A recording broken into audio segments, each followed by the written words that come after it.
Pai do Senhor, meus irmãos, vamos dar início a mais um trabalho da nossa escola dominical, escola bíblica, dominical, que não tem sido bem nos domingos, mas nós temos gravado para os irmãos. E nós estamos aqui na quinta lição. A revista que nós estamos usando, irmãos, é do segundo trimestre. Ela tem o título de Igreja Eleita, remida pelo sangue de Cristo e selada com o Espírito Santo da promessa. O comentarista é o pastor Douglas Batista. Bem, nós estamos na lição número 5. O título da lição de hoje diz assim: libertos do pecado para uma nova vida em Cristo.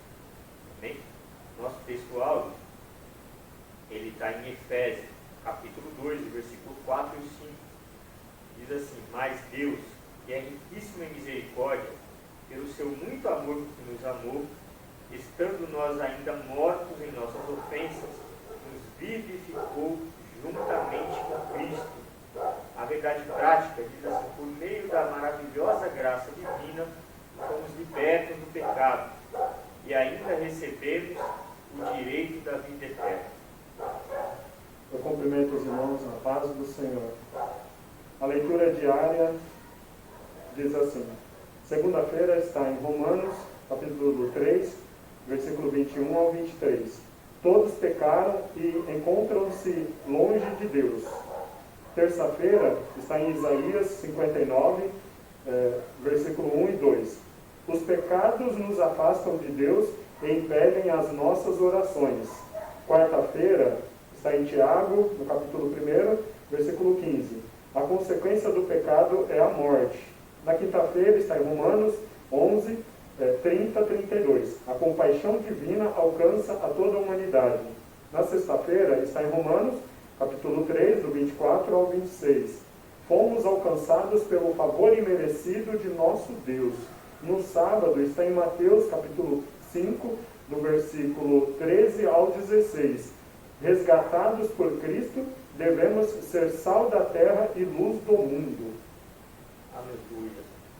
Nossa leitura bíblica clássica, que é o nosso texto de referência para a lição de hoje, está em Efésios, capítulo 2, do versículo 1 ao 10. E diz assim: e vos vivificou, estando vós mortos em ofensas e pecados, em que noutro tempo andaste segundo o curso deste mundo, segundo o príncipe das potestades do ar, o espírito que agora opera nos filhos da desobediência.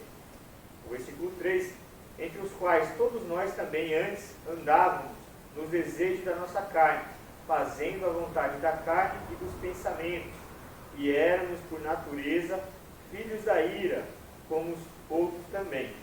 Mas Deus, que é riquíssimo em misericórdia, pelo seu muito amor com que nos amou, estando nós ainda mortos em nossas ofensas, nos vivificou juntamente com Cristo, onde pela graça sois salvos, e nos ressuscitou juntamente com Ele, e nos fez assentar nos lugares celestiais em Cristo Jesus, para mostrar nos séculos vindouros as abundantes riquezas da sua graça, pela sua benignidade para conosco em Cristo Jesus, porque pela graça sois salvos por meio da fé, e isso não vem de vós, é dom de Deus, mas não vem das obras, para que ninguém se glorie, porque somos feitura sua, criados em Cristo Jesus para boas obras, as quais Deus preparou para que andássemos nelas. Hein? Nós temos como objetivo geral dessa lição, irmão, nós temos o objetivo revelar que a graça salvadora de Cristo nos garante a vida eterna. E os objetivos específicos: primeiro de tudo, refletir sobre a nossa natureza pecaminosa. Nosso segundo objetivo: explicar que fomos vivificados pela graça de Deus. E 3, informar que a nossa salvação vem de Deus e não das obras. Hein? Vou começar aqui na introdução da nossa lição, onde diz assim: a presente seção da Epístola aos Efésios apresenta relevantes aspectos doutrinários da salvação. No capítulo 2, do versículo 1 ao 10. Nela, o apóstolo descreve a libertação dos pecados como um favor imerecido dado por Deus aos salvos, a fim de que eles desfrutassem de uma nova vida em Cristo. Né? Então, nós desfrutamos de uma nova vida em Cristo. Essa salvação, é o que a gente vai se aprofundar hoje na lição de hoje, ela vem por um ato de amor de Deus para com a humanidade. Né? Não é nada que nós venhamos fazer, sim, como vamos estudar, vamos esmiuçar isso aqui hoje, né? Vem pela graça sois salvos, né? Quer dizer, a graça de Deus, né, nos alcança através de Cristo Jesus, como a gente aprendeu lá, né, nas primeiras lições, né, né? Deus ele elaborou um plano de salvação, Jesus executou, né, e o Espírito Santo atua até os dias de hoje, né, fazendo com que nós venhamos a nos render a esse plano, nós venhamos a aceitar, entender, né, e pela fé, mediante a fé, por quê? Porque temos que crer, né, temos que crer nesse plano, né, temos que crer que Jesus é o nosso Salvador, que Ele, né, foi à cruz por nós, né, e ressuscitou, e junto com Ele, também a lição vai falar isso, né, ressuscitamos nós junto com Jesus. Jesus é o primeiro, é a primícia, né, dos que ressuscitam. Então, é sobre isso que nós vamos estar falando hoje. Então, tópico 1, né, vamos falar sobre a antiga natureza, morta em ofensas e pecados. Né?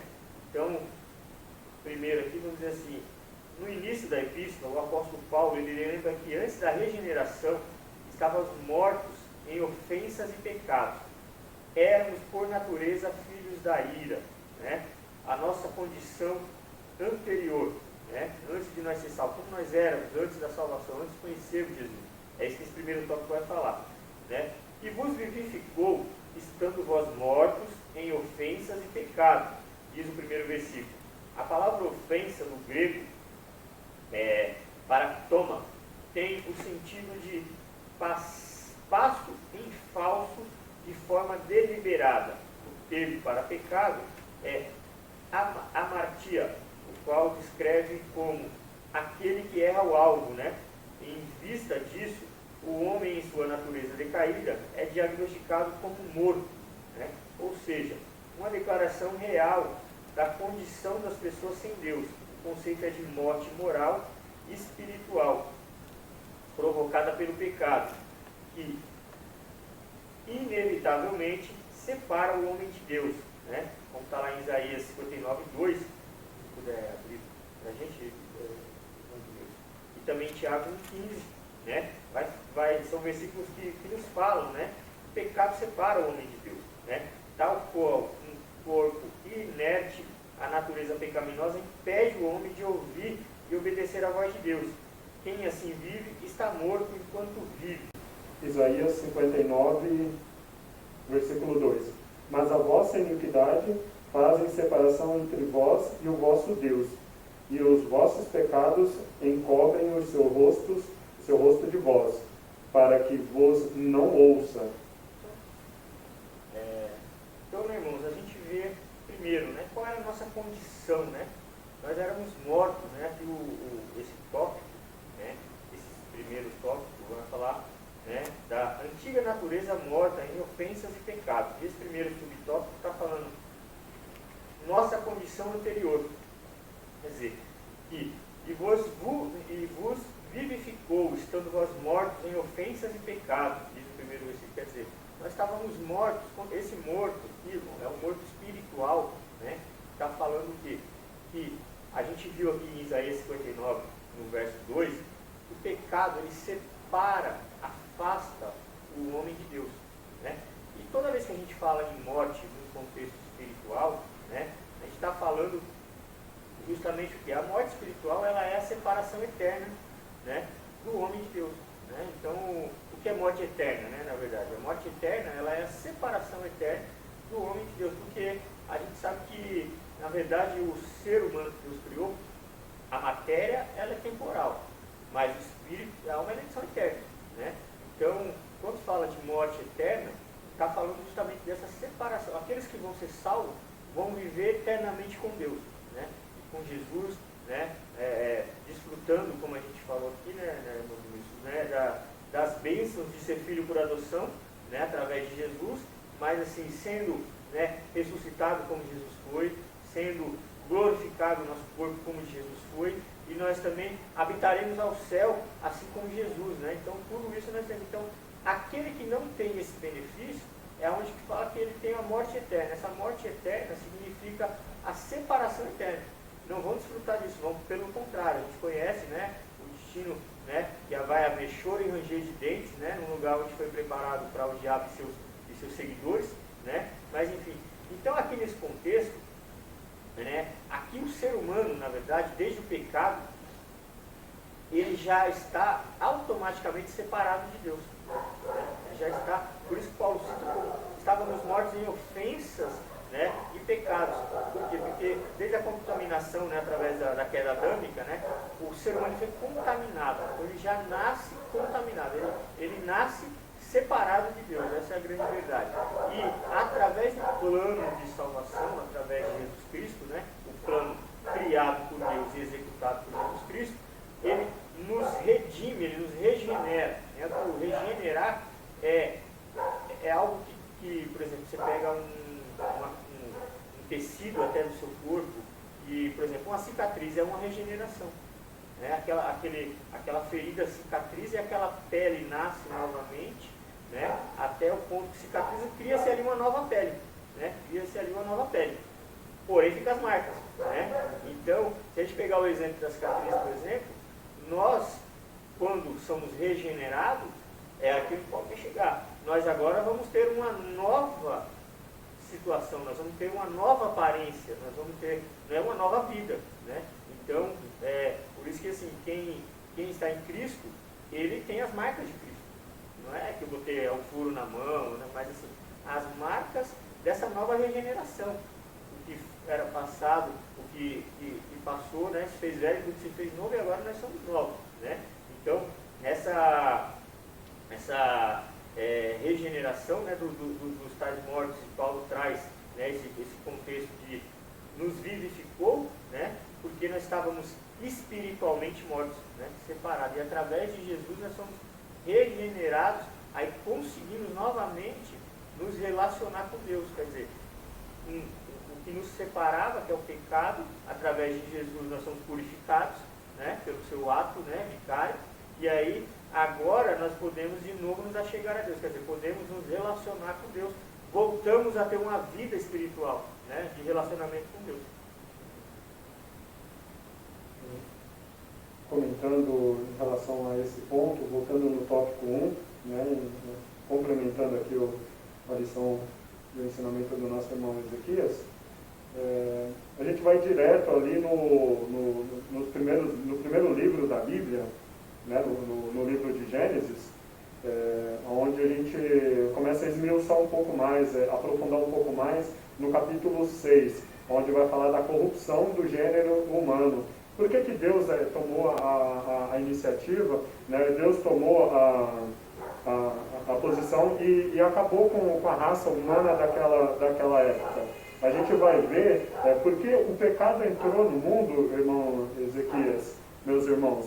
Porque o pecado entrou no mundo de tal forma que, a partir daquele momento, nós, os seres humanos, nós passamos a ter duas naturezas, a natureza boa e a natureza má. Nós somos mal continuamente. Então nós vamos ver logo à frente, na sequência da lição, que essa maldade, ela está dentro de nós.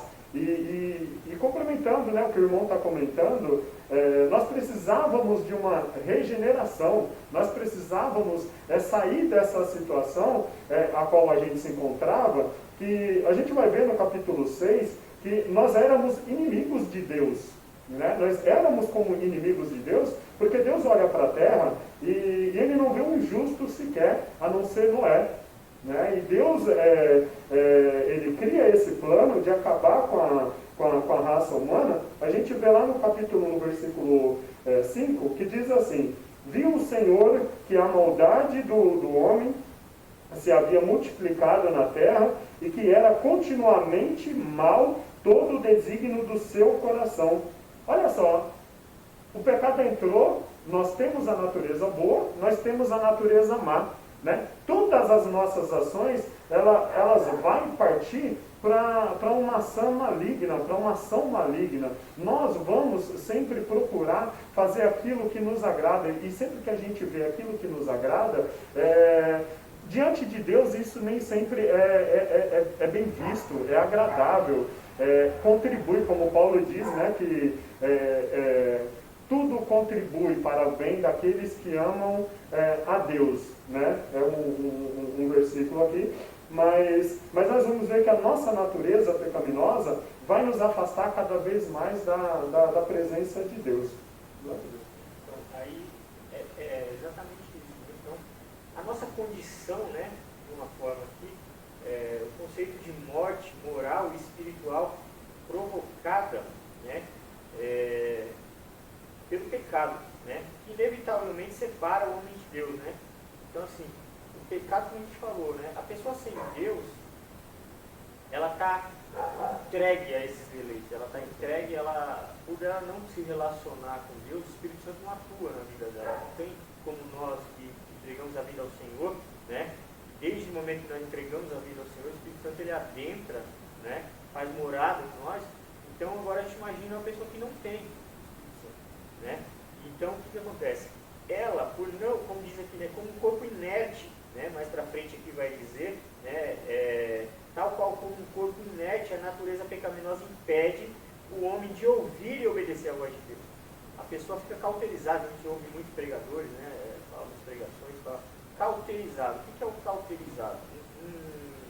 Uma região cauterizada, ela cria uma falta de sensibilidade, né, ela cria, em algumas determinadas situações, cria até uma crosta, né, que aquela camada impede a sensibilidade daquele lugar. Então, uma pessoa, né, nessa situação, como a gente está falando, antes de ter um encontro com Deus, antes de ter um encontro, né, de entregar a vida a Cristo, e aí, a partir daí começar a se relacionar novamente com Deus, ela fica, né, rendida aos deleites das suas próprias vontades, né, porque ela não tem o Espírito Santo para, vamos dizer assim, para acusar, no bom sentido, né, para, opa, aqui está errado, aqui está ali. Então, ela faz, ainda que tenha o conceito da sociedade que aquilo seja errado, mas ela acaba, né, estando à mercê da sua própria vontade, né? Então, esse é o morto espiritual. E é assim que Paulo está, né, quando ele escreve, ele está explicando aos irmãos Tessalônicos, dessa forma, que a pessoa que está, né, morto espiritualmente, ela está afastada de Deus. Por quê? Porque os seus pecados fazem essa separação. Porque Deus, ele na verdade, não se afasta de ninguém, né? Deus, ele não se afasta de ninguém. Somos nós que, por aumentar a iniquidade, né, então, assim, pelos nossos próprios pecados, né, vamos ficando cada vez mais distantes de Deus, né? É como o irmão Edmilson até falou, né, vai afastando de Deus, né? Me fugiu a palavra que você usou agora, mas assim, vai fazendo a separação e viramos inimigos, né? O inimigo de, por que inimigo de Deus? Porque nós estamos fazendo inimizade, não compartilhar com a mesma, como dizer assim, com aquilo que Deus criou, Deus sendo o Criador, é uma certa forma de rebeldia, de se rebelar contra, né? Então, por isso que nos torna, né, inimigo de Deus, né, inimigo das vontades do Senhor, né, vamos dizer assim, né? Então, basicamente esse tópico, para resumir, é isso, né? Nossa condição anterior era essa.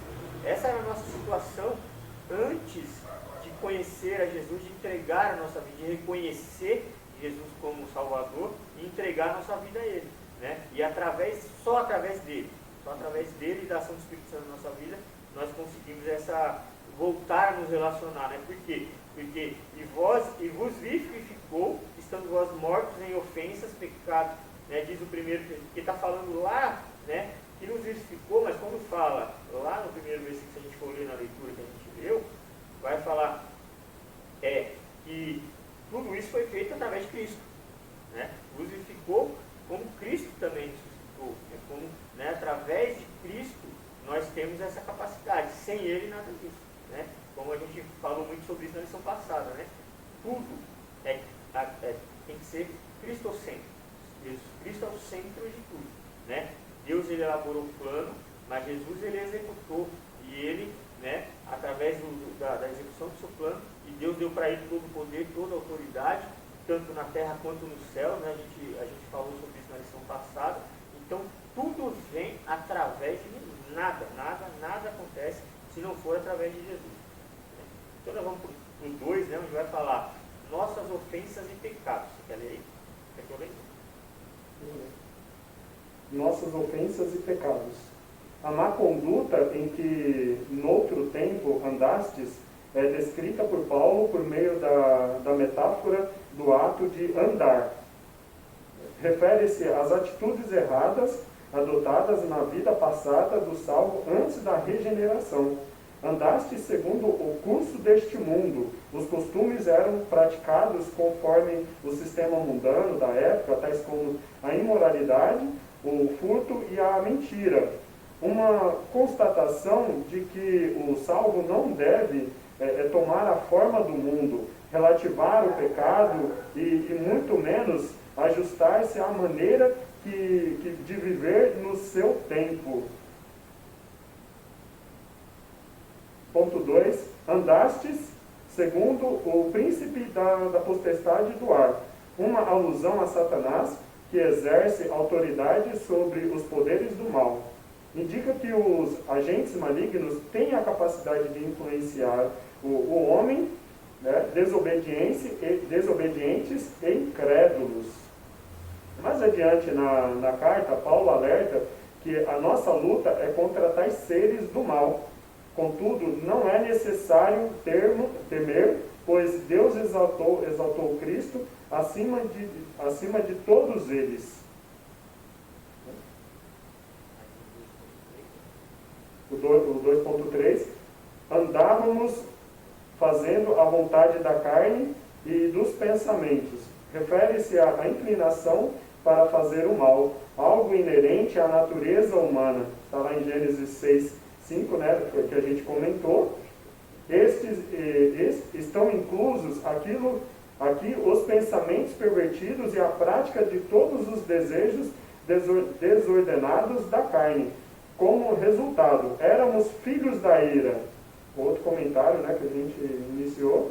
Isto é condenado e desprovidos do favor divino. Paulo sublinha que essa era a nossa condição. Entretanto, aprove ao Pai nos eleger e nos predestinar para filhos de adoção. Então aqui a gente vai ter alguns pontos, né? Paulo, por exemplo, esse aqui, né? Conduta em que no outro tempo, né, andastes, é descrita por Paulo por meio de uma metáfora, né, do ato de andar, refere-se às atitudes erradas adotadas na vida passada do salvo antes da regeneração. É aqui que a gente falou, né? Antes a condição que a pessoa estava, né? Ainda estamos nesse ponto. Porém, esse andar que Paulo está citando aqui, né, como é que é? Seria assim, o andava é aquela prática contínua, né? É aquela pessoa que levava a vida, ia levando a vida em meus pecados. É diferente às vezes, assim, como eu vou falar, existe um ato de pecado, que nós estamos sujeitos a qualquer um de nós, mesmo estando na presença do Senhor, a cometer pecado, e viver em pecado, que é diferente. Né? Então aqui que Paulo está citando seria o viver em pecado constantemente. Né? Por exemplo, nós sabemos que nós, como conhecedor da palavra, a Bíblia nos classifica como santos do Senhor, né? Mas que às vezes, né, nós pecamos, só Jesus não pecou. Né? Então nós, né, em algum momento falamos alguma coisa, e depois, como eu falei, o Espírito Santo atua e fala, você devia ter falado assim, né? Você devia ter falado nesse tom, né? Enfim, são tantas formas, mas aí o que acontece? O Espírito Santo que atua em nós, ele vem e nos orienta, e nos constrange. Fala, olha, não é assim, você é Deus, né, você tem que, enfim, agir como Jesus agiria. E muitas vezes a gente, né, vai lá, se fez uma ofensa a alguém, pede perdão, né, se foi para com Deus só, é uma coisa entre nós e Deus pedindo perdão a Deus, mas enfim, sabemos que aquilo está errado e ficamos vigilantes para não cometer de novo. Esse andava, Paulo está dizendo, é a pessoa que está entregue, está como o vento, está como uma folha seca, né, que o vento leva para onde quer e a pessoa vai assim, né, continuamente vivendo essa vida errônea. E o pior, eles não têm, como a gente viu, a sensibilidade, né, de discernir que tais coisas estão erradas. Tais coisas estão erradas. Então, tem práticas que a pessoa entende que não está, por exemplo, não está tirando nada de ninguém, não está matando ninguém, né? E não é bem por aí. Tem tanta coisa que desagrada a Deus, né? Como eu cito, por exemplo, a gente né, sabe que, por exemplo, pega um exemplo, a bebida alcoólica. Vamos dizer coisas que são para maiores de 18. Né? Vamos dizer assim, perante a sociedade, você não está cometendo nenhum erro. Né? Por exemplo, eu brinco assim, que ninguém vai ser preso por estar embriagado. Vai ser preso a partir do momento que ele interferir na vida de alguém, que ele incomodar alguém. Né? Ele pega enfim, agride alguém na rua, ofende alguém na rua, aí já, mas não é pela embriaguez. Né? Já perante Deus nós já estamos errados. Né? Então, são coisas que se você conversar com uma pessoa, por exemplo, que ela não aceitou Jesus ainda, não tem uma vida com Cristo, e você, né, ele vai falar para você, cara, eu bebo, pago meu dinheiro, já ouvi, acho que quase todos nós já ouvimos isso, de repente, pago meu dinheiro, trabalho, né, até drogas ilícitas aí, como que a gente está falando do álcool, que é uma coisa lícita, né, permitido, mas os ilícitos também, esse aí já está pior porque está cometendo até crime, porque é ilícito, né, mas vamos dentro do lícito ali, né, perante a sociedade não está errado, mas perante Deus está, né, perante Deus a gente sabe que a Bíblia, ela não vai ter, né, nenhum versículo onde fala que não pode beber, mas não podemos nos embriagar, não podemos sair do nosso domínio, nada que tire o nosso domínio, aí desagrada a Deus. Né? Então, o que eu quero dizer, se tiver alguém a beber, não. Aí também a Bíblia diz que um abismo puxa o outro. Então, por isso que a gente preza, nós do exemplo assembleiano, preza por não ingerir bebida alcoólica. Entendeu? Mas, eu estou falando isso porque pode, porventura, alguém debater com alguém na rua e a pessoa fala, me mostra na Bíblia, a pessoa não vai achar. Não vai achar. Vai achar se não se dê a bebida forte, está dizendo no sentido de que não se embriague, não deixe aquilo te dominar. E os vícios, né? Todo vício ele é maligno, porque o vício significa você ser dominado por aquela situação. Né? Então, esse andar, né, só para esse tópico que é um pouquinho grande, né? Tem alguns pontos aqui importantes, né? Mas o andar é isso, é o ato contínuo. Né? Esse andava, né? Andar-se está escrito por Paulo como metáfora, né? Refere-se às atitudes erradas adotadas na vida passada, mas assim, rotineira, né? De viver daquele jeito, de ter uma vida daquele jeito. Né? Então esse ponto que é falar. O irmão Ezequias, meus irmãos, entrando um pouco nesse tema, andar no curso do mundo. Né? A palavra de Deus vai dizer que o mundo jaz no maligno. Né? Então, assim, a gente traz voltamos lá um pouco, a gente traz a nossa natureza pecaminosa vivendo em um mundo onde o mundo ele é mau. As atitudes que os seres humanos vão tomar vão ser sempre o quê? Atitudes, seja malignas, seja egoístas. O ser humano ele vai sempre buscar aquilo que melhor te favorece. Né? Então, qual é o curso do mundo? Se o mundo, se as pessoas andam na mentira, elas vão continuar mentindo, né? Porque não tem, até chegar a vida dessas pessoas, a palavra que diz, olha, não pode andar com mentira, porque essa mentira, lá na frente, ela vai ser descoberta e vai trazer consequências. Mas as pessoas vão sempre pensar assim, olha, as consequências da mentira vai me trazer malefícios na vida presente. Né? Mas a palavra de Deus vai nos dizer que os mentirosos não herdarão o reino dos céus. Glória a Deus por isso, por essa palavra. Né? O viver em engano, o viver no roubo, Né? As pessoas do mundo, aquele que tem práticas malignas, elas vão ser induzidas pelo inimigo das nossas almas a praticar o roubo. O que o diabo faz senão para matar, roubar e destruir? Então, são as ações do diabo nas nossas vidas, de modo geral, porque é fácil, é só induzir. O diabo ele vai vir com essa indução nas nossas vidas para cometer aquilo que, com certeza, vai nos beneficiar em um momento instantâneo, mas vai nos prejudicar futuramente. Só que como descobrir isso diante da Bíblia? Se nós não tivermos uma vida diante de Deus, nós não saberemos disso. Então, quando nós aceitamos a Cristo, nós nos rendemos a Ele, nós abandonamos essas práticas. Por que eu não mais vou mentir? Porque eu não quero mais enganar o meu irmão. Eu estava comentando, irmão Ezequias, com meu cunhado, exatamente sobre essas condutas. Né? Olha, há paredes ao nosso derredor, né, que nos impede de ver as pessoas que estão do outro lado. Há paredes nas nossas vidas que impede das pessoas ver a sinceridade e a clareza dos nossos corações. Mas não há parede, meus irmãos, não há parede entre nós e Deus. Quando eu tomo essa atitude, eu posso enganar o meu irmão, eu posso enganar o meu semelhante, por N motivos, seja para me beneficiar, seja para prejudicar a ele.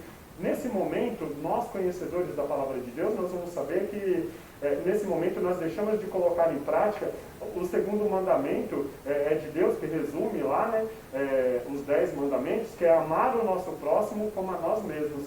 Sempre que nós atingimos o nosso irmão, nós estamos fazendo contrário àquele mandamento. E o afastar, o se afastar de Deus e ser tido como inimigo de Deus, vai mostrar que nós não colocamos em prática o primeiro mandamento, que é amar a Deus acima de todas as coisas. É praticamente o que esse tópico 2 vai resumir de modo geral. De uma forma bem... Eu só quero atentar um pouquinho aqui. Meu celular descarregou. Eu só quero atentar um pouquinho, Monge, a esse relativizar o pecado. Relativizar, né? Tornar comum. É porque assim, eu quero dizer o quê? É relativo. Não, e a Bíblia não tem relativo. Exato. Né? Essa é uma verdade, né? E às vezes conhecer a verdade ela nos libertará. Porque assim, o que é relativizar? É justificar o pecado. Relativizar isso. Ah, mas eu fiz porque...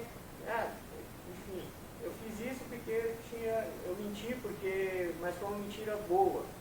Foi uma mentira porque era para não prejudicar fulano. Jogou pedra no vizinho porque ele jogou pedra no meu telhado. Então, isso é relativizar. Né? Relativizar, na verdade, o relativizar ele sempre está agregado a uma justificativa, que é justificar a atitude que sabe que foi errada. Entendeu? Que sabe que foi errado. Né? Então, a gente tem que tomar muito cuidado, né? Como aqui está o narrador da lição, ele colocou uma constatação de que o salvo não deve tomar a forma do mundo, que é o que você estava falando, né? E que o mundo jaz no maligno. A gente vai ainda até falar um pouco mais sobre isso aqui, né? Tomar a forma do mundo, não deve relativizar o pecado e muito menos ajustar-se à maneira de viver do seu tempo. Porque é o que a gente ouve muito isso. Ah, mas hoje, nos tempos modernos, né? Isso aqui, sabe, já é aceito. Você tem uma mentalidade primata, você está ultrapassado. E a Bíblia nunca fica ultrapassada. A Bíblia nunca fica. Pecado sempre vai ser pecado, desde que Deus criou o mundo. Né? Então, pecado é tudo aquilo que desagrada a Deus. Não tem. É como você falou. Ao momento que eu estou mentindo, mentir, a Bíblia diz que é de uma origem diabólica. O diabo é o pai da mentira.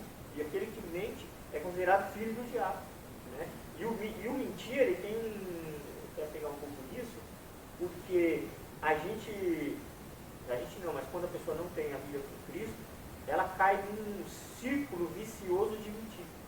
Porque ela mente por um ponto, daqui a pouco ela mente para encobrir a primeira mentira e vai mentindo sucessivamente, até que uma hora ela é envergonhada, porque é tanta... E chega uma hora que ela mente tanto que alguém vai fazer ela passar vergonha. Vai falar, não, isso é mentira. A verdade foi aqui, tá? Prova, tal, enfim. E essa pessoa se sente envergonhada e enfim, é o que o diabo faz. Ele, como você falou, ele induz a pessoa, ele cria uma situação, mas aonde que é aí que é o legal? E toda situação que se cria, existe o livre-arbítrio. Existe o livre-arbítrio. A gente vai até falar ainda mais pra frente sobre isso, que é assim, o livre-arbítrio, ele é essa escolha. Por quê? Porque quando o inimigo ele induz, vai chegar um ponto que a pessoa escolhe fazer ou não fazer. Entendeu? Então, e aí é aquela história. Quem está sem o Espírito Santo na vida acaba cedendo. E muitas vezes até nós que temos o Espírito Santo na nossa vida, acabamos, né, como a gente falou, a gente acaba errando, cometendo.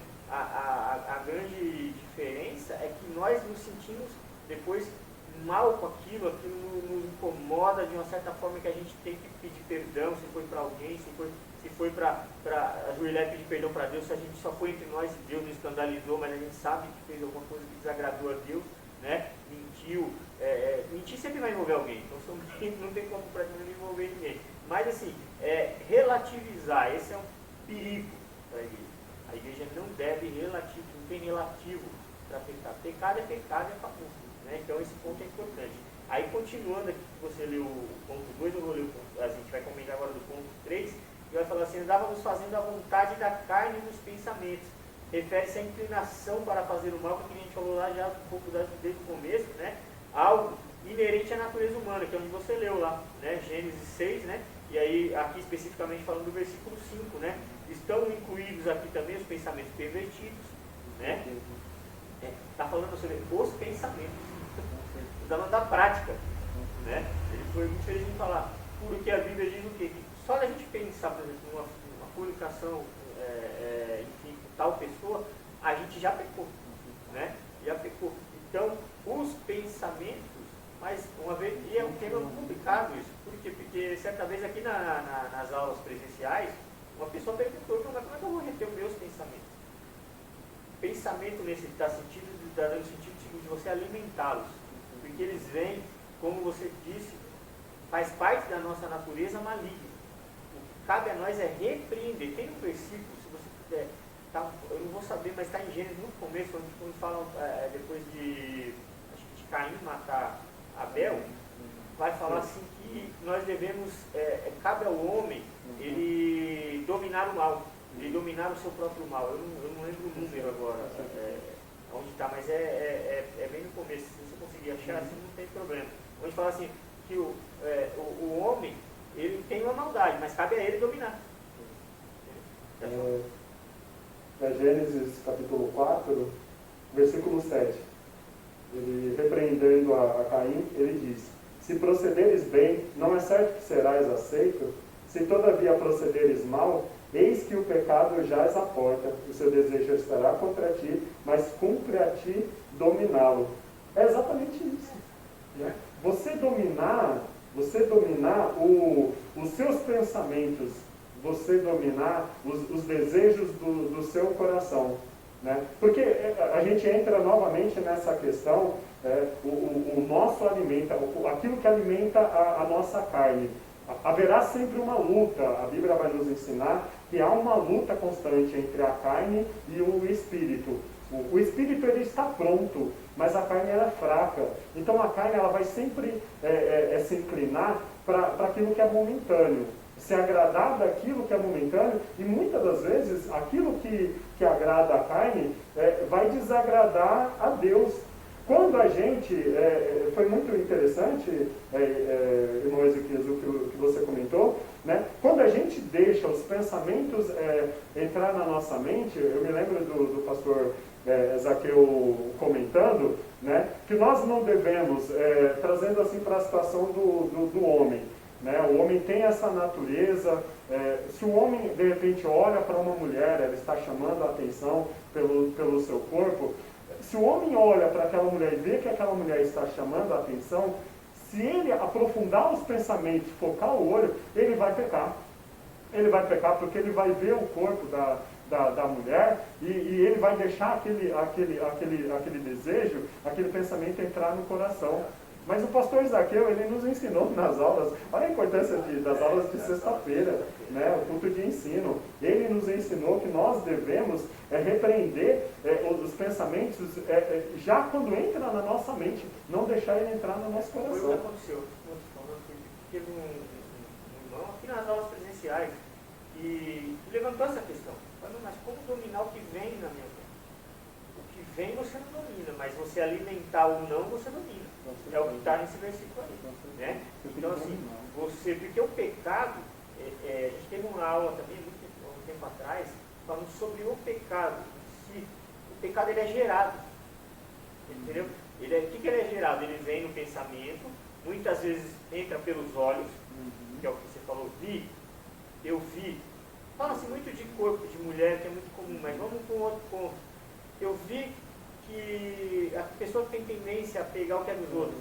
Eu vi algo. Eu vi ali o irmão esquecer o celular. Eu vi uma carteira caída. Vi uma carteira caída. Tinha umas notas dentro, deu para ver. Eu vi. Primeiro ponto, eu vi. Aquilo me chama a atenção. Com isso já começa a despertar pensamentos aqui dentro. E aonde que vai dando a sequência? Eu vou alimentando, eu vou dando espaço, alimentar e dar espaço. Eu, de vez de repreender aquilo ali, não, isso não me agrada. Irmão, caiu a sua carteira. Irmão, a carteira é sua. Se procederes né? bem. Se procederes bem, né? E aí o que acontece? Irmão, você esqueceu o seu celular. Tá aqui. Ah, não sei de quem é. Devolve para o pastor, um irmão, enfim. Opa, me livre daqui. Se eu sou tentado por isso, né? Eu me livro disso aqui, ó. Tá aqui, ó. Pastor, ó, achei, tá caindo no chão. Depois você vê de quem é, não sei, porque eu não vi. Então. Mas enfim, tá entendendo? Então o que acontece? Mas de forma diferente, a gente alimenta assim. A devolvo ou não devolvo? Não posso pegar, né? E aí já começa a alimentar. Eu pego, levo para. Olha o pensamento dele, ele já vai permitindo, ele vai criando um plano já, maligno. Eu levo para tal lugar, lá os caras desbloqueiam, eu vou usar, entendeu? Já, saindo daqui eu já tiro o chip, não perdeu, ele vai saber que foi. Enfim, quer dizer, até que ele consuma. Então ele é gerado quase como uma gestação, ele é gerado até o ponto que dá-se a luz ao pecado, se consuma o pecado. Né? Então, dessa forma é isso. Aí continuando aqui, a gente estava falando, né? Os desejos, né? Incluído aqui, né? Os pensamentos pervertidos, a prática de todos os desejos desordenados. O que quer dizer? Por exemplo, tem desejos que eles são desordenados. Vamos, nossa lição de adultos, né? Podemos falar. Prática sexual para um casal, tanto dentro da palavra de Deus, mas tudo com ordem. Mesmo sem tomar cuidado, o desejo desordenado, quer dizer, nós é da nossa natureza, o ser humano, Deus criou o ser humano assim, com desejos sexuais, né? Então, mas com ordem e decência, não desordenado, bagunçado, vamos dizer assim, né? O que é o desordenado? É como ele está falando, alimentar aquilo que não convém, que não agrada a Deus, né? Mas sempre vai vir um pensamento na mente. Sabe, esse versículo que você leu, Gênesis 4, 7. Esse versículo é maravilhoso, porque ele relata, ele resume muita coisa. Né? Então nós temos que dominar o nosso mal. Né? Nós temos que dominar o nosso mal. Aí você vê, estamos falando de Gênesis, lá desde né, quando Deus estava prendendo, né, a Caim, já o primeiro homicídio da história, por já levantar uma certa inveja que ele teve do irmão, né, que a gente conhece a história e tal, mas você vê desde que o mundo é mundo. Né? Então, assim, cabe a nós dominar o nosso mal, dominar aquele mal que existe dentro de nós. Né? Isso vai mostrar, nós aqui, às vezes vai mostrar o tamanho do poder do nosso Deus. Isso daqui não é nada em vista daquilo, da grandiosidade do poder de Deus. Né? Esse comentário assim, de olha, vê lá, é lá no início. Quantos anos, quantos milênios não passou dessa conversa com Caim até os nossos dias.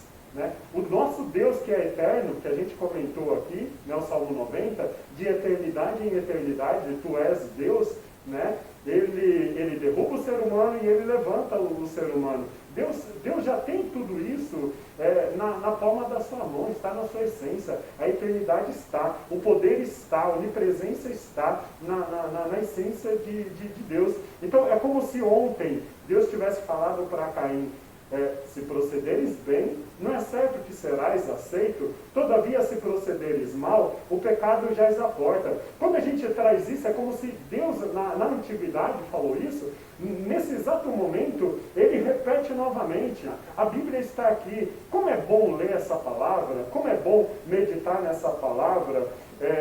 A palavra de Deus diz em Josué, no capítulo 1, né, medita neste livro, olha que coisa maravilhosa, medita neste livro de dia e de noite, e tenhas o cuidado de fazer tudo quanto nele está escrito.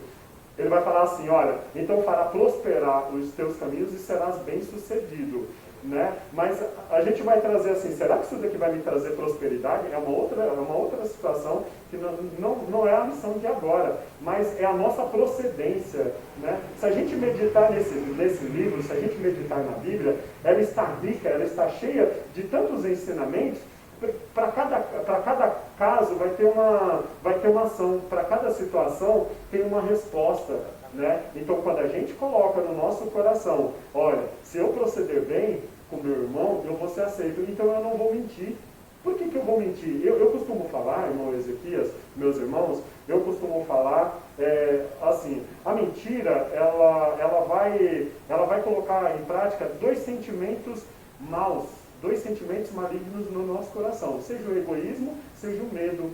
Por que o egoísmo? O que me leva a contar uma mentira?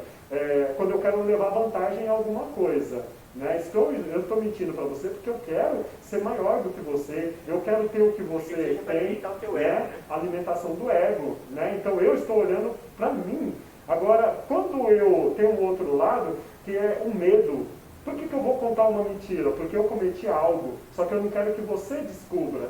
Eu posso fazer isso andando nesse curso do mundo, que é o que a lição está nos mostrando. Andando nesse curso eu posso mentir achando que não há consequências.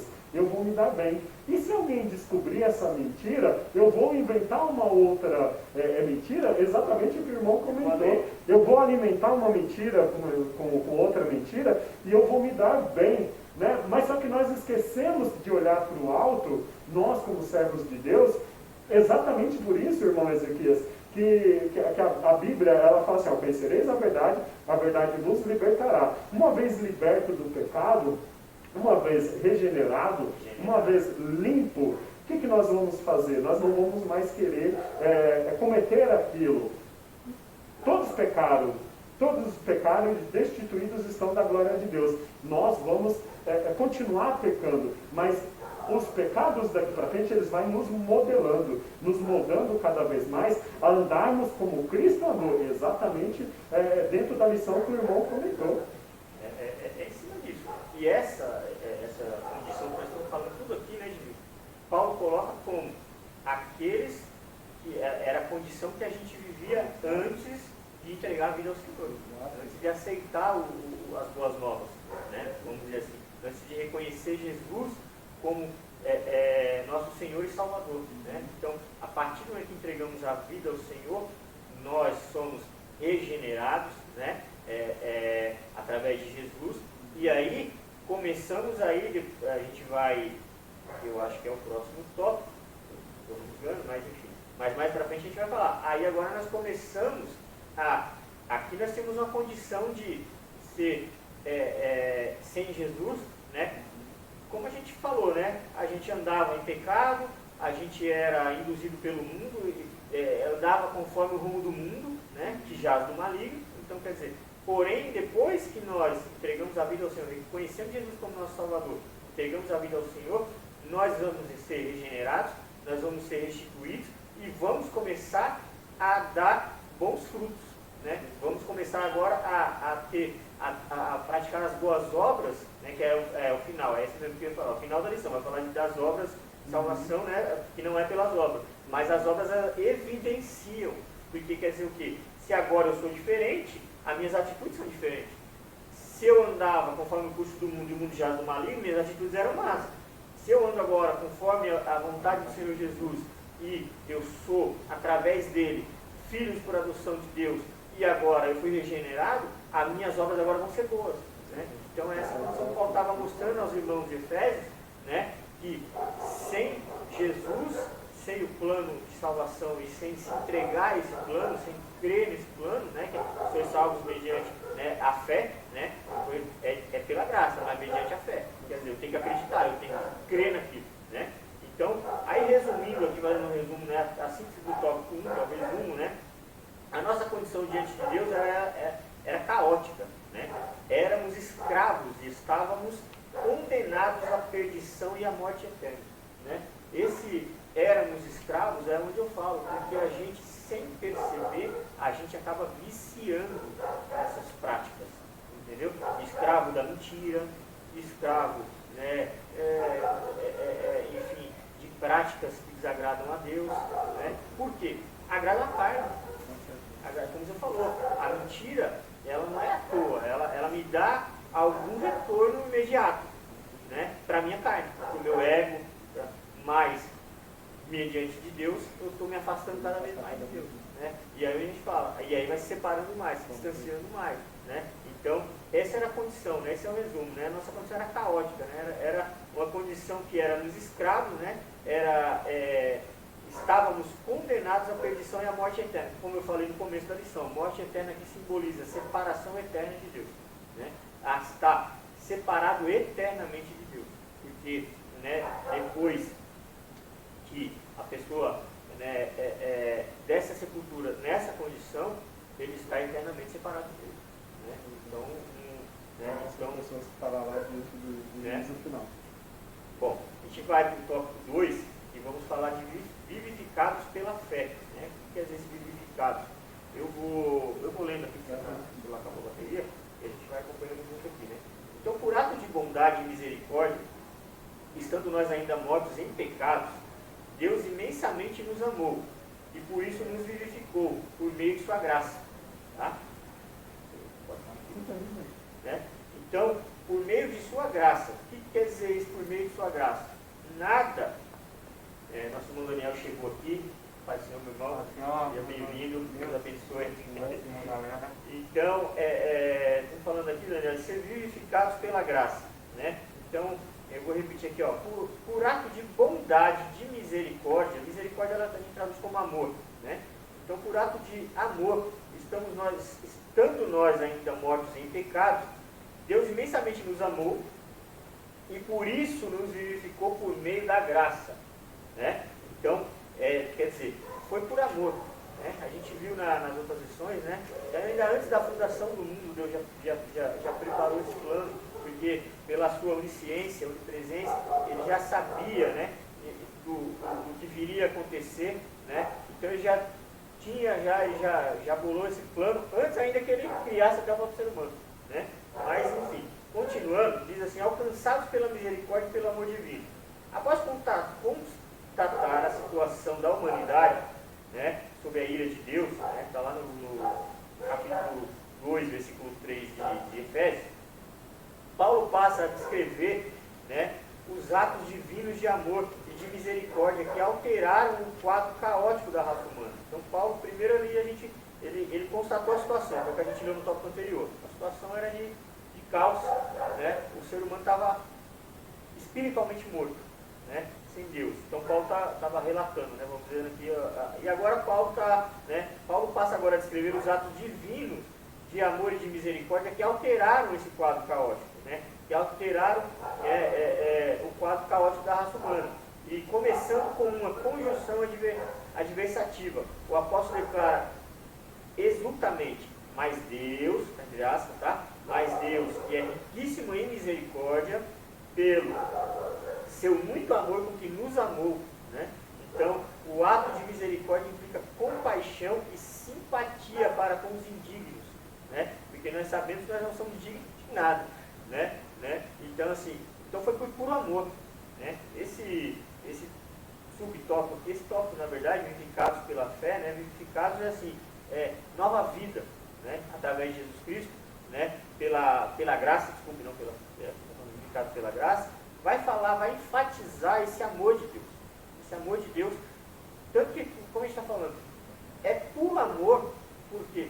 Porque ele ainda nem tinha criado o próprio ser humano, ele já por amor àquela criação que ele viria fazer, vamos dizer assim, né, com as minhas palavras, ele já criou um plano porque sabia, né, como a gente falou, né, com o seu poder, né, de onisciência, de onipresença, de ter, né, essa capacidade de saber o que vai acontecer, né. Então Deus, ele, por amor, ele já criou esse plano, e esse plano de salvação, ele é isso que quer falar, né, por puro amor. Ato de misericórdia implica compaixão e simpatia para com os indignos, né. Continuando, a carta aos Efésios, ela ensina que ao prover à humanidade um meio de escape da merecida ira, né, porque a ira, quando fala, é o grande dia onde Deus vai, vamos dizer assim, né, não é o dia do Senhor, né, o dia do Senhor, que a gente chama, é o do arrebatamento, né, quando a gente fala assim, o dia do Senhor é a volta de Jesus, né, para arrebatar a sua igreja, que é a promessa que ele nos fez e é nisso que nós cremos,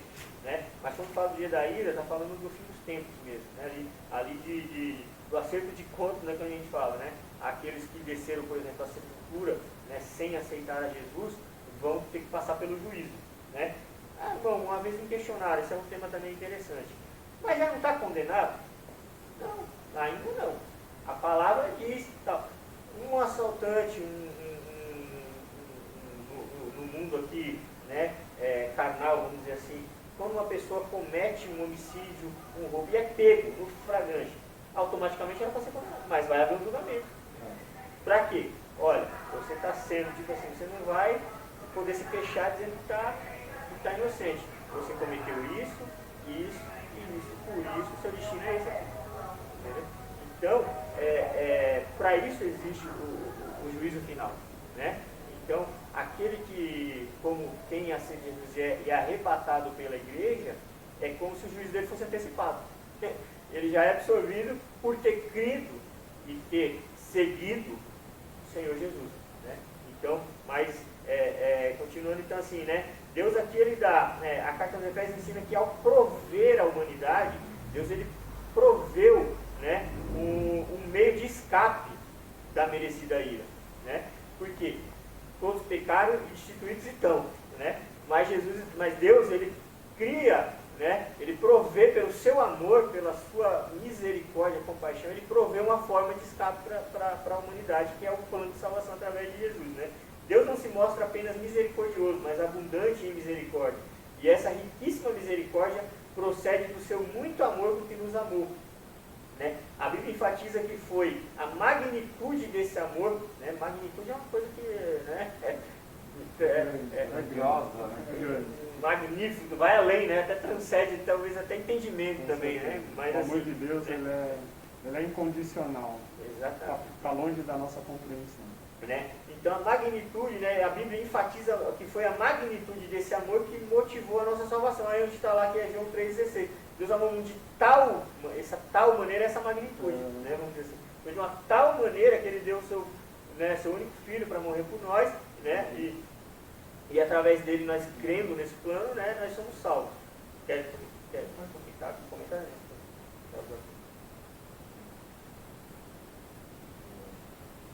Para o senhor, irmãos, essa parte é interessantíssima, né?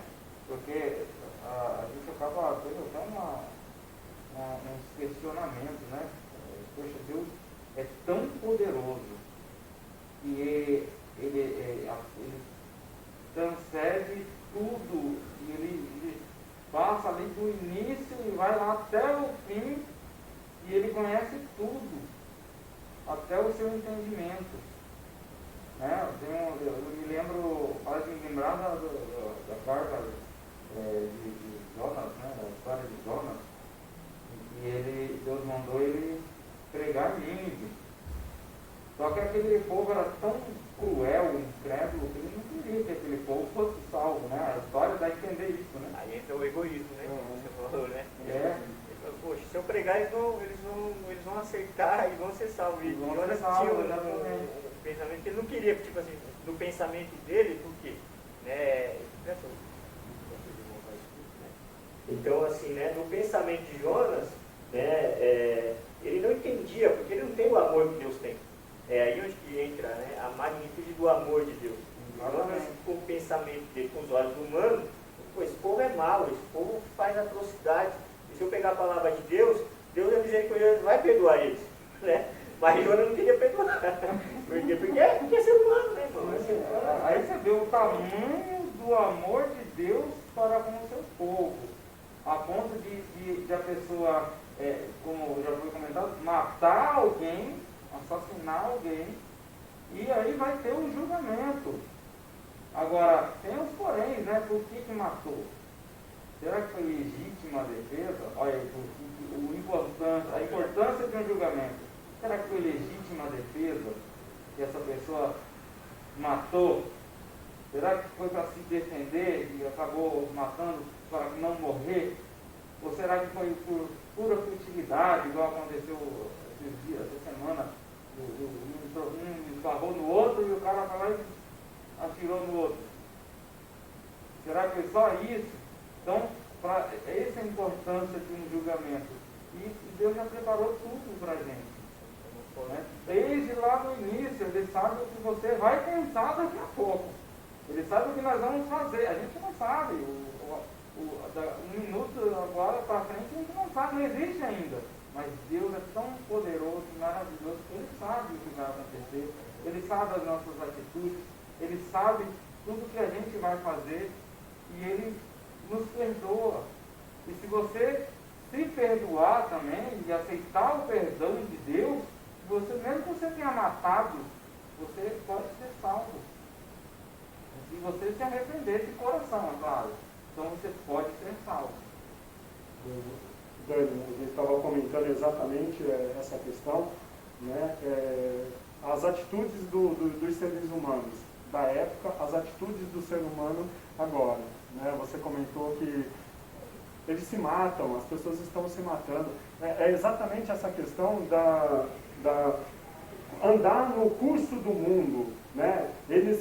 O ser humano ele está andando segundo a sua ira, segundo a inveja, segundo os seus desejos. Né? Mas a palavra de Deus ela vem nos ensinar, que é bem utópico aí, que o sacrifício do Senhor Jesus, pelo amor tal de Deus, amor tal, né? O amor de Deus ele foi tão grande, né? que entregou ao Senhor Jesus, que estava antes da fundação do mundo. Deus já tinha entregado, Ele já tinha planejado a morte do Senhor Jesus, o Cordeiro perfeito, imaculado, sem mancha, sem pecado. Para quê? Para que através do sacrifício dele, nós viéssemos a ter vida. É bem o tema da lição, vivificados em Cristo. Né? A lição, a gente vai comentar novamente, que a lição ela vai trazer o Senhor Jesus como o centro de tudo, o centro da Bíblia, o centro das nossas vidas, o centro do universo, o centro do reino de Deus, é o Senhor Jesus. Então, Deus olha para o Senhor Jesus, Ele nos ama tanto, através do sacrifício do Senhor Jesus, Ele nos dá a vida eterna. É uma vida que não tem mais fim. É uma alegria que não tem mais fim. O irmão Ezequias comentou sobre a morte eterna. A gente vai falar, a Bíblia vai nos ensinar sobre a segunda morte. A primeira morte, ela vai falar sobre a separação do corpo físico, do corpo espiritual. Mas a segunda morte, ela vai falar da separação de Deus para com o homem. Imagina, a gente conjecturar aqui, imagina o que é viver uma eternidade sem Deus. Hoje eu posso falar que eu ando em nome de Deus. Eu posso falar que eu estou com Deus. Né? Eu já ouvi já vi um comentário, né, de uma cantora do mundo secular. Ela fala assim: eu faço Deus como meu escudo. Não sabe ela o poder desse Deus. Né? A gente vai entrar nesse tema mais para frente. Bom, vamos para o subtópico 2 aqui, onde vai falar assim: vivificados por sua graça. Né? Descrevendo as dádivas divinamente concedidas aos salvos, o apóstolo enfatiza que o amor de Deus nos alcançou, né? Estando nós ainda mortos em nossas ofensas, né? Como a gente já comentou sobre isso. Isso significa que não éramos merecedores desse amor, mas que mesmo assim Deus nos vivificou juntamente com Cristo. Né? Essa frase quer dizer que nascemos de novo, não estamos mais mortos, pois Cristo nos deu vida outra vez. fomos vivificados sem mérito algum. Tudo foi efetivado por meio da sua graça, o favor imerecido. Né? Como a gente falou, nada, né? A gente vai falar ainda no outro tópico, mas nada que a gente faça nos torna merecedor, né, do plano de salvação, porque ele foi pela graça, e é favor imerecido, quer dizer, pelo amor de Deus, pela magnitude do amor de Deus, como a gente já leu aqui. Eu vou passar já para o tópico que a gente basicamente assim, já se planou sobre o tempo para não ficar muito longo também, porque o nosso irmão Lucas, ele está às vezes até tendo dificuldade, porque a aula está ficando muito extensa para poder editar, né? Mas enfim, vamos para o 3 agora, né? Exaltados por sua graça, né? Então a gente falou primeiro ali, ó, a gente falou alcançados pela misericórdia e pelo amor divino, a gente falou vivificados, né, por sua graça e exaltados, né? Então nós fomos alcançados, nós fomos vivificados e agora vamos falar de nós sermos exaltados, né? Então o apóstolo dos gentios, ele ainda destaca que o poder de Deus nos ressuscitou justamente com Cristo, né? Ele nos fez assentar nos lugares celestiais em Cristo. Observe que a palavra juntamente indica que Deus concede ao homem os mesmos benefícios, né? Isso a gente acho que foi na lição retrasada que a gente falou sobre esse ponto, né? De desfrutar dos benefícios de ser filho por adoção, né? Então, observe que a palavra juntamente indica que concede ao homem os mesmos benefícios alcançados por Cristo, que é a ressurreição, a vida eterna e o galardão nos céus, né? O que é esse galardão nos céus? É assentar-se, né, nos lugares celestiais, né? Então, assim, ao conceder tais bênçãos aos homens, Deus mostrou as abundantes riquezas da sua graça. Desse modo, ratificamos que a salvação e seus privilégios são conferidos pela imensurável graça de Deus. Mais uma vez, um favor imerecido. Nada disso a gente merece. Pode fazer a obra que for, não é por isso. A gente vai entrar no ponto das obras que a gente falou um pouco na aula passada, hoje vai pegar mais firme. Então, irmãos, quer comentar mais alguma coisa em cima disso? Pode falar. Não sei se concluiu já essa parte da leitura. Esse ponto, né? Mas a gente, só reforçando essa questão, trazendo um comentário, o irmão trouxe estávamos mortos, mas o Senhor Jesus nos deu vida. A gente já sai daquele tópico, já entra nesse tópico, né, como herdeiros de Deus, co-herdeiros com Cristo. O Senhor Jesus, herdeiro de tudo. Nós somos co-herdeiros com Cristo. Comentamos nas aulas passadas. Agora, olha que interessante, irmão Ezequias, irmão Daniel, estávamos mortos. Mesmo vivo, estávamos mortos. O Senhor Jesus nos deu vida. Literalmente, quantas pessoas, isso é profético, glória a Deus por isso. Quantas pessoas não estavam mortas? Eu sinto a presença de Deus aqui. Quantas pessoas, meu querido, minha querida, meus irmãos, quantas pessoas não estavam mortas nos seus pecados, né? Seguindo as suas próprias vontades, mas o Senhor Jesus os chama. Vinde a mim, todos que estáis cansados, oprimidos e sobrecarregados. Aquelas pessoas já não tinham mais esperança. Aquelas pessoas já não tinham mais, já não enxergava mais, já não enxergava a solução. Muitas delas estavam prestes a pular de uma ponte. Muitas delas estavam prestes a entrar embaixo de um carro. Aquelas que tinham arma já estavam prestes a pegar o revólver, atirar na sua própria cabeça, se matar. Quantas dessas pessoas já não estavam prontas para isso, para se matar? Mas o Senhor Jesus, ele brada dos céus. Quantos testemunhos a gente já não ouviu falar sobre exatamente isso? Aquelas pessoas, elas estavam seguindo o precipício. Mas o Senhor Jesus bradou dos céus, deu nova vida, deu nova oportunidade para essas pessoas. Pronto, passou. Nesse momento que aquela pessoa veio, a gente vai resumir um pouco, a pessoa veio para a presença do Senhor, o Espírito Santo de Deus regenerou, transformou aquela pessoa, Aquela pessoa já não anda mais nas suas práticas antigas. Agora ela é uma nova pessoa, agora ela vive uma nova vida. É aí que entra a palavra profética. Nós morremos para o mundo. Se nós morremos para o mundo, hoje nós vivemos para Cristo.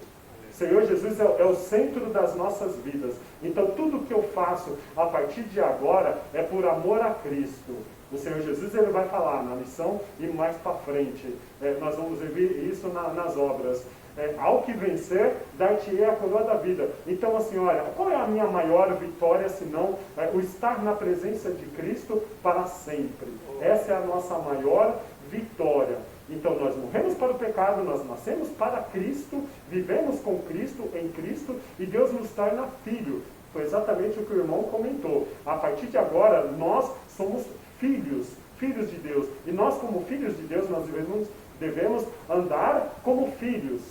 E não pensar que somos filhos adotivos, mas nós somos filhos de Deus. Nós fazemos o que o Senhor Jesus, o que agrada a Deus, e da forma que o Senhor Jesus fez, nós queremos fazer igual.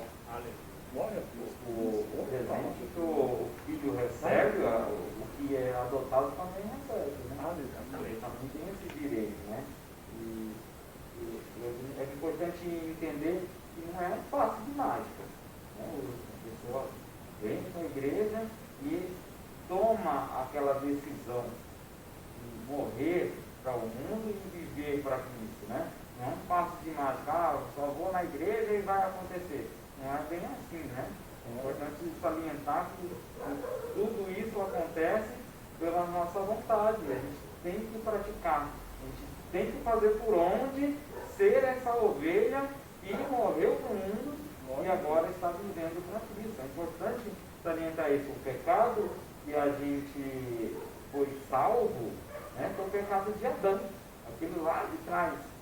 E aí cabe nós, como Jesus pregava, né? Vinha um pecador, se arrependia dos pecados, e Jesus falava, você está perdoado, vai e não peques mais. Né? Teve até um pecador lá, não sei se era aleijado, que recobrou as pernas, e Jesus falou, vai e não peques mais, para que não lhe suceda uma coisa pior. Então, isso é importante, sabe, a pessoa parar e pensar, poxa, será que é possível? É possível você viver uma vida sem pecar? É possível. Claro que não é fácil, mas é possível. Se você se policiar, é claro que há pecados, né? Todo mundo vai falar isso, tenho certeza, e há pecados que você faz sem saber que está pecando, né? É claro, isso é óbvio. Mas é possível você viver uma vida com Cristo e com o mínimo de pecados que pode, né? Eu particularmente acredito que a pessoa possa, senão Jesus não tinha falado, vai e não peques mais.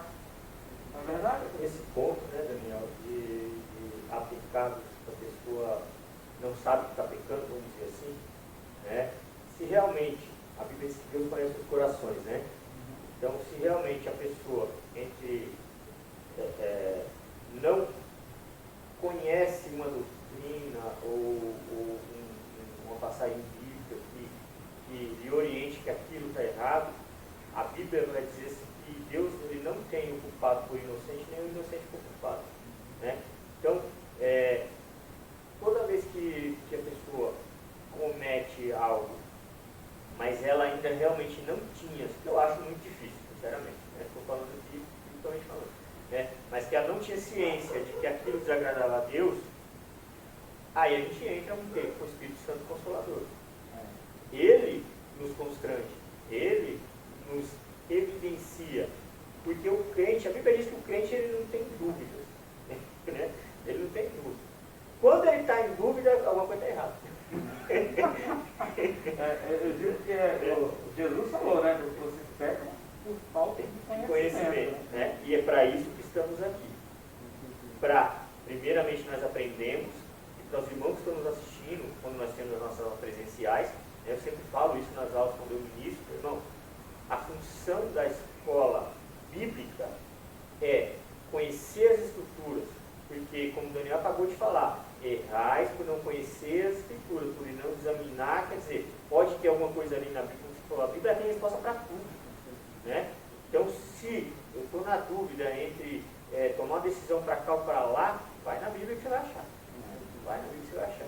Mas, enfim, como o Daniel estava falando, né, essa parte da santificação, né, é um processo, né, que a gente sabe, mas aqui, né, a gente está, né, que nós fomos exaltados pela graça, está enfatizando, né, ainda o amor de Deus, né, o amor de Deus em nos amar de tal maneira, como a gente já disse aqui, né, que fez um plano de salvação para nós, que nos deu, né, ele proveu, né, como a gente falou ali, né, uma forma de a gente escapar da ira dele, né, vamos dizer assim. E aí o resumo desse tópico 2, né, diz que o pecador ele passou da morte para a vida por meio da graça divina, né, concedida por obra da misericórdia e do grande amor de Deus, né. E aí a gente vai entrar agora, concluindo assim essa questão de ter sido puro amor de Deus, a gente entra na salvação não vem das obras, que é o tópico 3. Né? A gente comentou um pouco na semana passada, mas é um ponto bastante importante. Né? Eu vou ler aqui, e aí depois os irmãos comentam. Então vai dizer assim, em Efésios 2, do 8 ao 10, né, os 2 versículos, revela que a salvação, Paulo fala isso, né, para os irmãos de Efésios, né? Ele diz assim que a salvação não depende das obras, porque ele diz assim, ó, porque pela graça sois salvos, por meio da fé, né? Tem o único ponto que a gente tem que ter a fé, quer dizer, é o crer, é o acreditar, né? E aí, porém, uma vez salvo, o crente deve praticar as boas obras. Então, né, bom, vou ler aqui, depois a gente comenta. Então, graça como meio de salvação. A salvação inclui a libertação da morte, né? Tá falando da morte eterna, né? Tá falando da morte espiritual, né? Então, ela inclui a libertação da morte, da escravidão do pecado, como a gente falou, que o pecado ele escraviza a gente. Escraviza de uma forma que a gente vicia isso, né? Na prática, né? Vamos dizer assim. Né? Então, na escravidão do pecado, e também ela nos livra da ira vindoura, né? Ao mesmo tempo, permite ao salvo desfrutar de todas as bênçãos espirituais escritas em Efésios, né? Que está em Efésios 2, 1 ao 7. Portanto, a salvação é o livramento do poder da maldição do pecado da morte, né? Então, existe uma maldição que através do pecado adâmico, como o Daniel falou aqui, né? Nós fomos contaminados, né? Podemos chamar de fomos amaldiçoados, né? Então, mas a salvação ela nos livra, ela é o livramento do poder da maldição do pecado e da morte, e a restituição do homem à comunhão com Deus, a regeneração que a gente falou, né? Que a pessoa volta a se relacionar com Deus, com uma bênção concedida a todos que recebem Cristo como Salvador, né? Então, ponto que já vou dar uma pausa. Não tem como nada disso sem ter entregado a vida ao Senhor, porque tudo através dele, tudo através, né? É tudo para Ele, por Ele, né? Então não tem como. Jesus ele é o ponto central de tudo, né? Então, como a gente chama de cristocêntrico, né? Ele é o centro de tudo, né? Então a palavra graça, ela é a tradução do grego, chama charis, significa favor imerecido, né? Ela mostra que a iniciativa para tornar possível a salvação veio da parte de Deus, e é por meio de graça que Deus ativa o livre-arbítrio e capacita o pecador para que responda com fé ao chamado do Evangelho.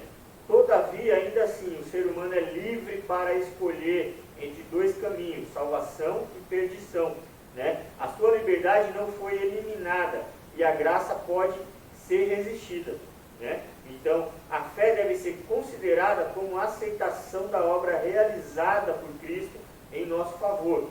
Ela é a resposta à graça de Deus, através da qual recebemos a salvação. Então, a gente está falando, existe um único ponto que entra da nossa parte, é a fé, é crer, é acreditar nesse plano. Fora isso, tudo vem da parte de Deus, é por puro amor do Senhor, né? Mas também assim, a gente já explorou bastante, mas se quiserem, faz. Só complementando, para a gente já sair desse tópico, olha que interessante, meus irmãos. Pela graça, né, novamente, né, está aqui em Efésios 2, versículo 8, pela graça sois salvos, mediante a fé. Isso não vem de vós, é dom de Deus. Mas assim, a gente está falando de salvação do quê? Né? De repente, assim, para o mundo não entende isso. Não compreende, mas salvar do quê? Vocês querem... Deus vai me salvar do quê? Nós vamos entrar nessa questão, nessa lição. Salvar da ira de Deus. Nós comentamos aqui no começo que nós estávamos como inimigos de Deus. Deus julgou, a lição nos trouxe um tema lá de Gênesis 6, que Deus julgou aquela época, Deus julgou a nação mundial daquela época, por causa da maldade do ser humano.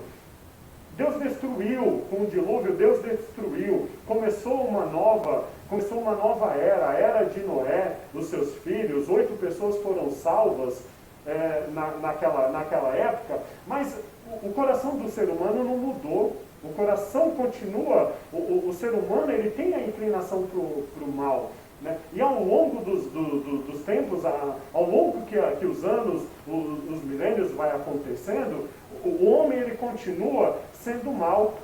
Vai desenvolvendo ciências, vai desenvolvendo tecnologias, mas o homem continua mal. O Senhor ele trará juízo para essa terra. O Senhor ele trará juízo para o ser humano. Só que esse juízo agora é definitivo. O Senhor Jesus morreu para nos salvar da ira de Deus. Muitos não compreendem isso. Então, quando falamos aqui, pela graça nós somos salvos, por aquilo, novamente, nós não éramos merecedores, mas Deus, por amor, Ele quis nos salvar, porque está determinado, a ira de Deus vai acontecer, haverá julgamento para o povo da terra, mas o Senhor Ele quer nos livrar, e é aí que entra a salvação. Mas será que eu sendo bom, será que eu fazendo boas obras, eu fazendo caridade, eu andando com a verdade, eu ajudando o meu próximo, será que eu vou acumular pedrinhas na minha coroa? Né? Mas a Bíblia vai ensinar que não, e essa passagem ela é bem enfatídica quanto a isso, ela é bem direta quanto a isso. Olha, não há nada que você faça, né? Olha, eu não preciso de igreja, eu não preciso ir igreja, eu creio em Deus, eu sou bom por natureza, eu sou uma pessoa boa, né? Então eu serei salvo. Não, você não é salvo, você tem que fazer isso porque você tem que fazer. Né? Você tem que cuidar das necessidades do seu próximo, ajudar o seu próximo, mas isso não te dá o direito à salvação. O que te dá direito à salvação é erguer as mãos aos céus, confessar o Senhor Jesus como único e suficiente Salvador, seguir a vontade dele, deixar o Espírito Santo transformar o seu interior, mudar o seu caráter, a sua conduta, aí sim você está no caminho. Persevera, vai até o fim. Porque se você morrer, o Senhor te ressuscitará. Se você estiver vivo e Ele voltar antes, Ele te levará, Ele transformará. Pronto, aí entrou a salvação. Glória a Deus. É uma graça, é a graça que é de graça, né? Embora é um preço que Jesus nos pagou por nós, e nenhum de nós tinha como pagar. Só Ele mesmo que poderia pagar. E a gente ficou em dívida com Deus nessa parte aí, né? Se formos pensar direitinho, Jesus pagou o nosso preço, então nós estamos em dívida com Ele. Então, você falou disso, você tem que fazer porque você tem que fazer. Se você ser bom, poxa, é bom para as pessoas, é bom para você mesmo. Então você tem que fazer o bem. Você vai fazer o mal, você vai fazer mal para você também. Você acaba fazendo mal para você também. E Jesus pagou esse preço por nós para que nós fôssemos bons, para que fôssemos salvos. Vai entrar bem nesse ponto agora. Manda. Ponto aí agora. Manda aí. Dois, ó. As obras como evidência da salvação. É agora que a gente entra bem nesse ponto que o Daniel estava falando. Né? Então assim, ó, Aqui Paulo ele usa duas negações para endossar a origem da salvação. A primeira expressão, isso não vem de vós. Né? Então, quer dizer, a salvação não tem como ela vir de nós. Ela vem de Deus.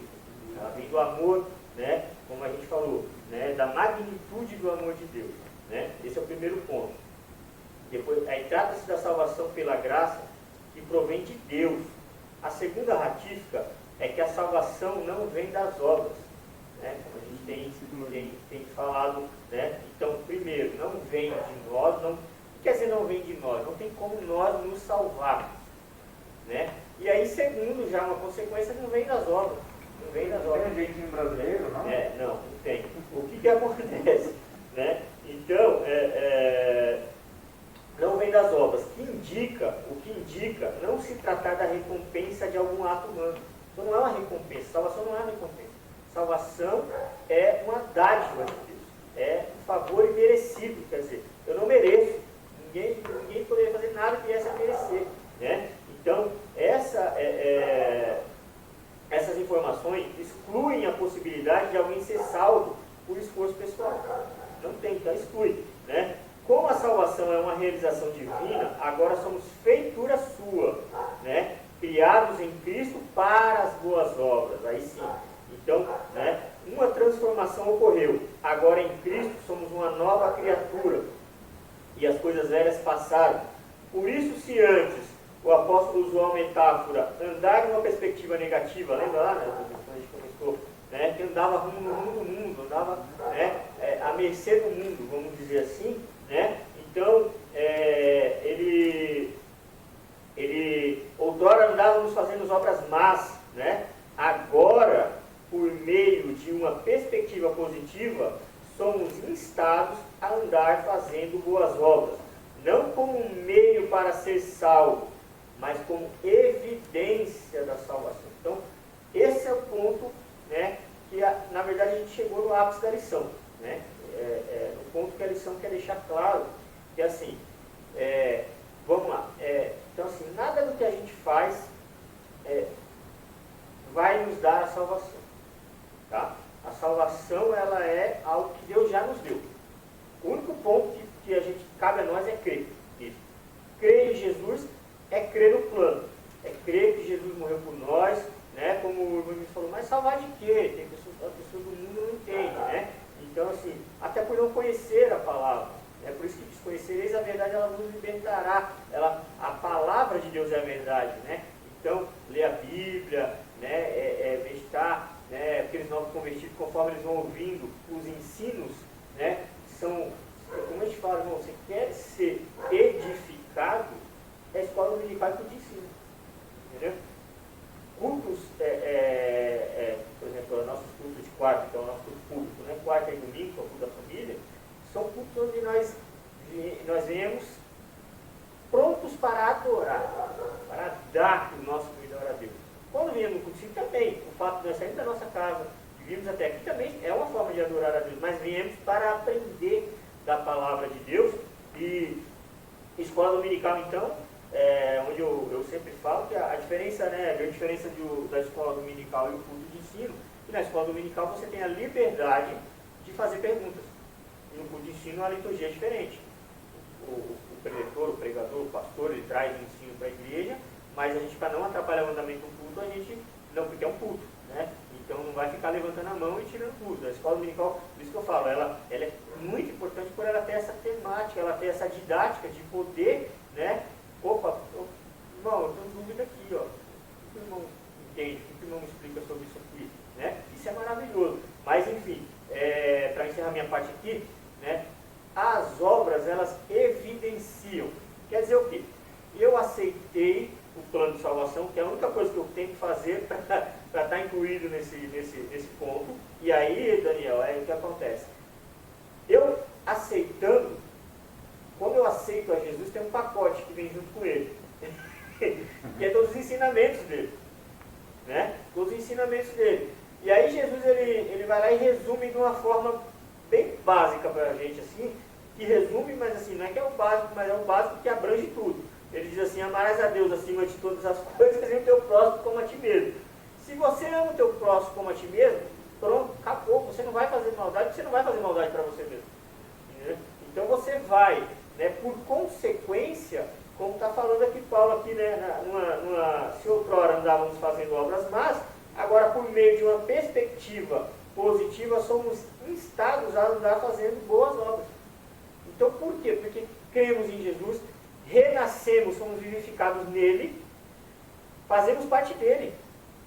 Se eu faço parte dele, a minha forma de viver condiz com ele, né?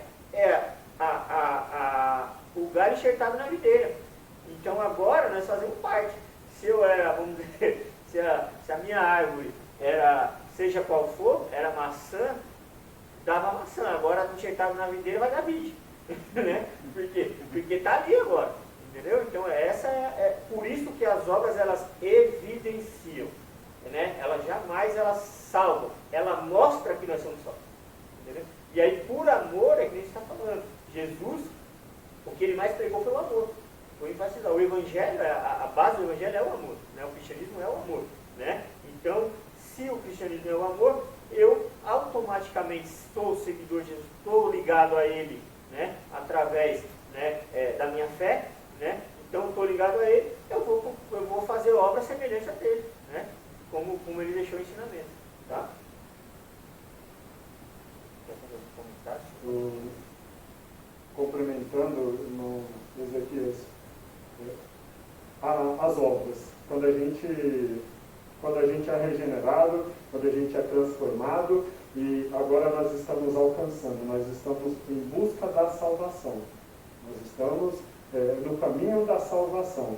Agora, quais são essas obras que vai mostrar que verdadeiramente eu sou discípulo? Será que quando eu contribuir com meu irmão Daniel, contribuir com meu irmão Ezequias, esperando algum benefício, será que são essas as boas obras? Né? A palavra de Deus vai dizer que quando tivermos que fazer alguma coisa, fazemos em secreto, porque Deus o vê. Então tudo aquilo que nós fazemos em prol do nosso irmão, exatamente o que o irmão comentou, colocando em prática o amor ao próximo, é porque agora se eu sou discípulo, agora eu sigo os mandamentos da palavra de Deus e eu amo o meu próximo, mas esse amor ao próximo não é de falar, não é de boca, é de atitude. Então quando eu me empenho em ajudar o meu irmão, eu não estou querendo nada em troca, eu não estou querendo ser favorecido. Se eu fui convidado para te ajudar, eu quero fazer por amor.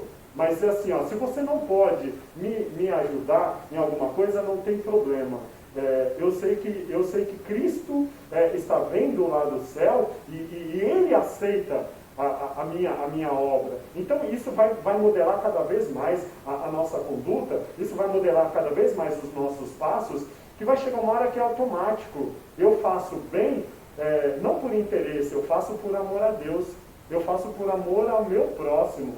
E isso vai me mostrar que anos se passaram e, olha, eu estou rumo à salvação, eu estou no caminho, né? Eu cheguei no fim da vida, eu guardei a minha fé, né? Agora sim, eu vou em busca da minha coroa. Tudo que eu fiz foi para agradar a Deus. Se você faz o bem, então é uma consequência do temor que você tem por Deus. Temor e não tremor. Exatamente. Temor e não tremor. Não ter medo, né? O amor, podemos dizer. Porque, não estou te corrigindo, não, mas assim, o amor, ele transcende o temor. É que eu sempre comento assim, o filho que vai cometer uma atitude que ele sabe que vai desagradar o pai. E ele não faz por medo, é uma questão de tempo. Por exemplo, o filho ele é uma criança pequena, ele está submisso, né, às correções do pai. Mas se é por medo, quando ele ficar adulto, ele vai fazer. Se é por amor, ele não vai fazer. Enquanto o pai dele, pelo menos a mãe, ele tiver aquele amor por aquela mãe, enquanto o pai dele viver para não ver aquilo, ele não vai fazer. Entendeu? Então essa é a diferença entre o amor e o temor. Né? Nós temos sim, tem que ter o temor a Deus, é o princípio da sabedoria. Né? Mas assim, o amor ele se enquadra mais nas obras do que o temor. O temor, porque quando a gente teme a consequência. Né? Porque a gente tem um filho que apronta e sabe que o pai dá uma chinelada. Ele teve a consequência, meu pai vai pegar aqui, vai. Então, o amor ele transcende. O amor ele fala, poxa, eu não quero magoar o meu pai. Eu não quero ver o meu pai, eu amo tanto o meu pai, eu amo tanto a minha mãe, eu não quero ver minha mãe triste por algo que eu causei. Né? Então, é dessa forma que quando a gente faz as coisas para Deus, para a obra do Senhor, ou quando a gente até consegue vencer alguma tentação, é por amor a Deus, por amor ao sacrifício que Jesus fez por nós. Né? Porque, é como você falou, quem iria para uma cruz, né, por mim e por você? Só Jesus. Né? Só Jesus. Né? Então, aí sim o amor, por isso que o cristianismo é amor. Né? Ele transcende até o próprio medo, né? Porque o temor é uma forma de medo, né? Mas continua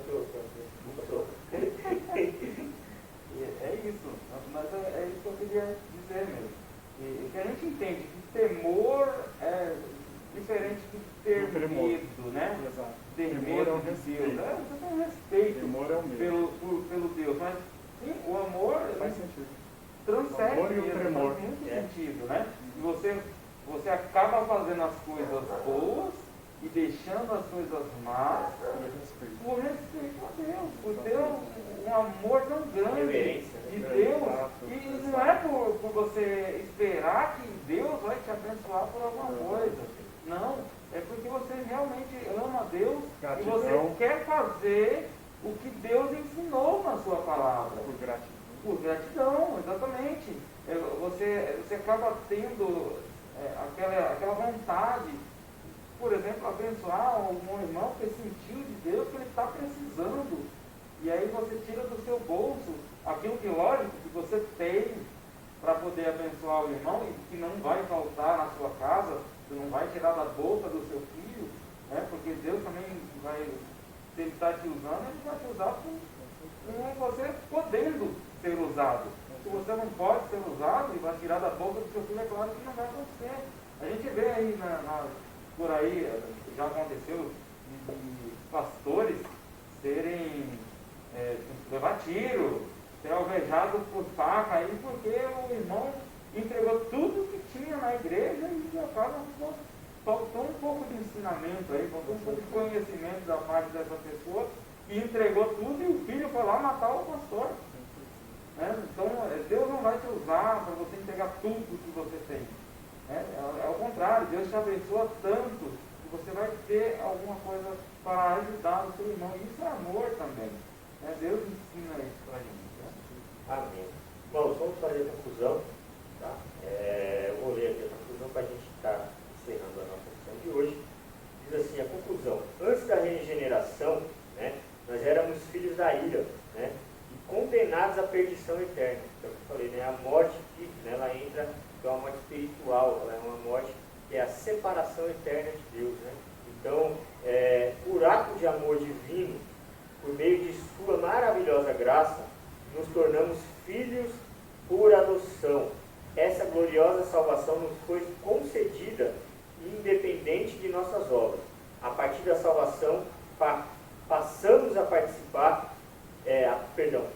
a praticar boas obras que glorificam a Deus, o nosso Pai. Amém?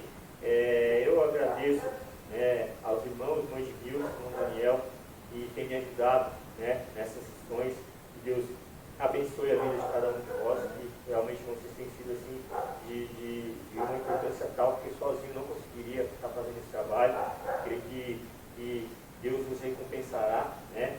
E aqueles que estão nos assistindo, né? Agradecemos aos irmãos que assistiram.